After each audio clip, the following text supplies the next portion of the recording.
देश भर के 1 करोड़ से भी ज्यादा केंद्रीय कर्मचारी पेंशन धारक भूतपूर्व सैनिकों को राज्यसभा से लगा तगड़ा झटका। वित्त मंत्री का ऐलान सुनते ही मायूसी छा गई सबके चेहरे पर। नमस्कार दोस्तों, एक बार फिर से स्वागत करते हैं आप सभी का हमारे यूट्यूब चैनल पर। दोस्तों, आप सभी को पता है शीतकालीन सत्र राज्यसभा लोकसभा का जारी है और ऐसे में सभी पेंशन धारकों, केंद्रीय कर्मचारियों, भूतपूर्व सैनिकों की निगाहें राज्यसभा में टिकी थी कि उनके मुद्दे को उठाया जाएगा और सरकार उस पर जवाब देगी। मेन तौर पर एरियर का जो पेंडिंग मुद्दा है, क्योंकि अर्थव्यवस्था अब पटरी पर आ गई है। माननीय वित्त मंत्री जी के राज्यसभा में दिए गए भाषण के अकॉर्डिंग अब अर्थव्यवस्था अपनी पटरी पर वापस लौट गई है और वायदे के मुताबिक सरकार ने कहा था कि अगर अर्थव्यवस्था वापस पटरी पर लौट आएगी तो एरियर का भुगतान कर दिया जाएगा। तो ऐसे में सांसदों ने डिमांड उठाई कि अर्थव्यवस्था वापस पटरी पर आ गई है तो केंद्रीय कर्मचारी पेंशन धारकों, भूतपूर्व सैनिकों के 18 माह का जो महंगाई भत्ता जो कोविड के कारण उत्पन्न हुई स्थितियों से निपटने के लिए सरकार ने किया था, उसको अब वापस लौटाना चाहिए। तीनों किस्तों को यहाँ पर पेंशन धारकों, केंद्रीय कर्मचारियों को देना चाहिए। इस पर सरकार ने क्या जवाब दिया, चलिए जान लेते हैं। देख पा रहे हैं, ये है भारत सरकार वित्त मंत्रालय के व्यय विभाग से आया आंसर।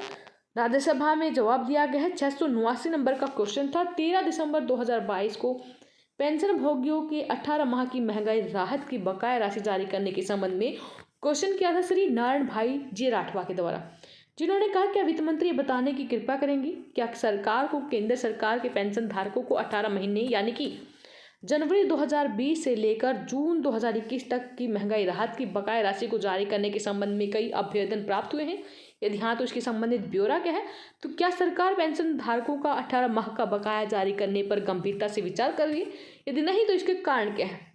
आंसर आया है वित्त मंत्रालय में वित्त राज्य मंत्री श्री पंकज चौधरी के द्वारा। उन्होंने कहा, जी हाँ, केंद्र सरकार कर्मचारी पेंशन धारकों के विभिन्न संगठनों जैसे कि राष्ट्रीय परिषद जेसीएम, भारतीय रेलवे कर्मचारी राष्ट्रीय संघ NFIR, अखिल भारतीय रेलवे कर्मचारी महासंघ AIRF, अखिल भारतीय सेवानिवृत्त रेलवे कर्मचारी महासंघ AIRF, JCO OR, व्योवृत्त संघ JOVA, भारतीय रेलवे कर्मचारी यूनियन VRKU, भारतीय पेंशन मंच, राष्ट्रीय भूतपूर्व सैनिक समन्वय समिति और व्योवृत्त संघ आदि से केंद्र सरकार के कर्मचारी पेंशन धारकों को दिए 18 माह की महंगाई भत्ता, महंगाई राहत के बकाया को जारी करने के संबंध में काफी सारे अभ्युदन प्राप्त हुए।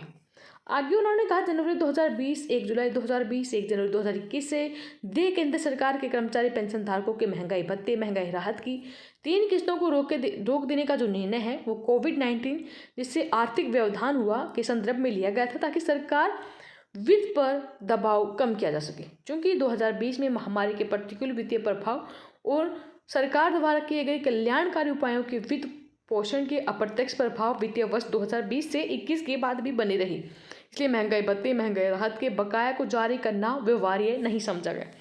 मतलब साफ तौर पर मना कर दिया गया है कि कोविड महामारी के कारण उत्पन्न स्थितियों से निपटने के लिए इसको रोका गया था, लेकिन उसके दुष्प्रभाव बाद तक थे, इसलिए इसको देना उचित नहीं समझा जाता। साफ तौर पर क्लैरिफाई कर दिया है कि आपको महंगाई भत्ता, महंगाई राहत की जो बकाया राशि है वो नहीं मिलेगी। जिन तीनों किस्तों का आप इंतजार कर रहे हैं, सरकार उसको देने के मूड में बिल्कुल भी नहीं। तो देश भर के केंद्रीय कर्मचारी पेंशन धारक जो कि कर्मचारी संगठनों ने लेटेस्ट डिमांड उठाई थी कि अब क्योंकि अर्थव्यवस्था पटरी पर है तो उनके महंगाई भत्ते, महंगाई राहत की किस्तों को लौटा दिया जाए। उनको तगड़ा झटका देते हुए सरकार ने साफ तौर पर मना कर दिया राज्यसभा में कि वो तीनों किस्तों को नहीं देने वाली है। वीडियो अपने साथी दोस्तों के साथ जरूर शेयर करें। धन्यवाद। जय हिंद, जय भारत।